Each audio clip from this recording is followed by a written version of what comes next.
Hello, हाय दोस्तों, नमस्ते, प्रणाम। मैं मनीषा यादव अपने यूट्यूब चैनल अवधि गीत 4665 में आप सभी का स्वागत करती हूँ। आज एक सोहर गीत गाने जा रही हूँ, जैसा होगा कमेंट में ज़रूर बताना। गंगा किनारे खड़ी सीता हो, नयन जल ढूरे हो, नयन जल ढूराई हो।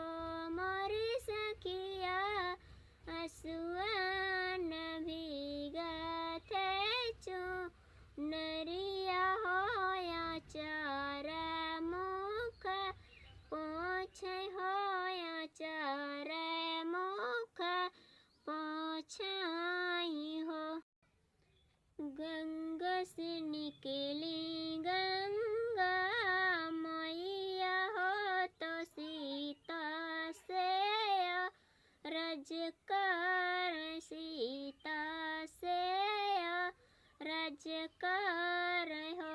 मोरी सी बेटी कामना संकट तोहरे ऊपर हो, नयन जल ढूर हो, नयन जल ढूराई हो।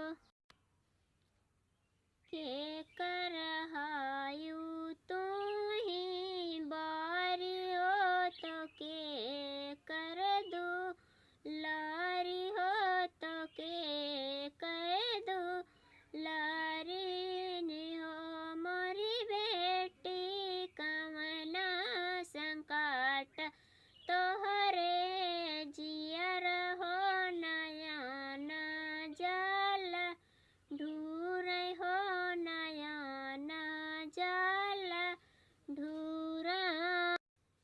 राजा जनक जी के बेटी हो, ससुर राजा दशरथ हो, ससुर राजा दशरथ